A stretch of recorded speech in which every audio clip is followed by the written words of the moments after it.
Since the dawn of man, the majestic Asian elephant has been worshipped as a godlike symbol of strength and wisdom. It is easy to understand why these beasts have no natural predators. The Far Cry series is a peculiar franchise. It started as Mutants and Malaria and quickly turned into an over-the-top shooter with fantastic stealth elements, a breathtaking open world, lots of activities, and some of the best baddies we've seen in a game in a long time. The series, for the lack of a better word, rebooted itself with Far Cry 3, and it was one of the best decisions Ubisoft Montreal ever made. The story is similar to its predecessor. It isn't a Far Cry from Far Cry 3. I am so sorry. You are AJ Gale, a son tasked with returning your mother's ashes to her homeland of Kirit, as per her dying wishes. You're also the son of famed and now deceased Mohan Gale, a revolutionary during the Civil War in Kirit.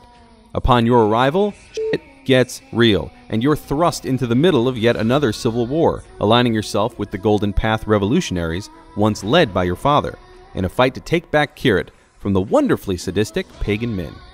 The premise is still ridiculous, but since your character is directly tied to what's going on in Kirit, the story has more weight to it than Far Cry 3, where you were a rich kid adrenaline junkie who had to save his other rich kid friends after the only person worth saving dies in the beginning.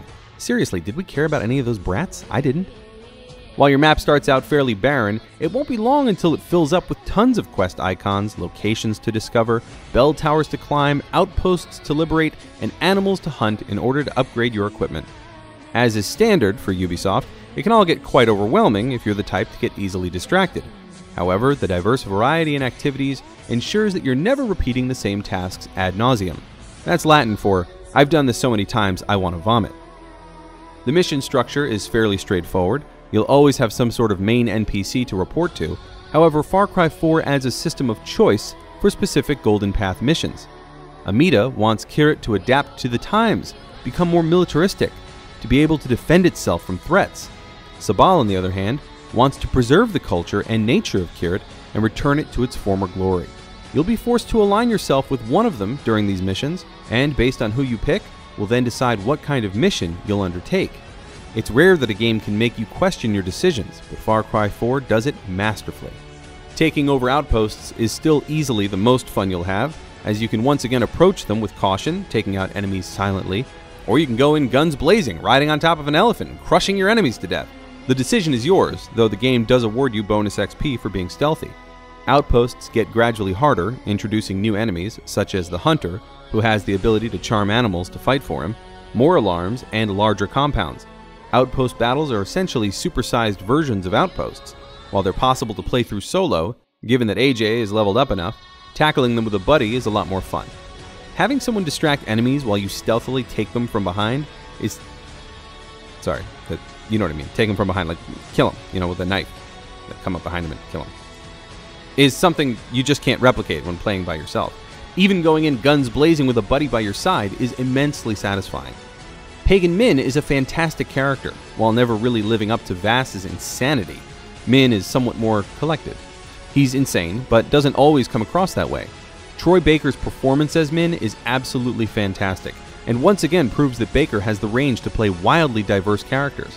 It's a shame that Min isn't really featured all that much in the story, outside of a few phone calls while you're running around and defeating his lieutenants. Far Cry 4 also features a fully functional map editor that allows players to create various challenges such as outposts, hunts, or straight up killing enemies. We love this feature, and we hope players embrace it, as it will definitely increase Far Cry 4's replayability.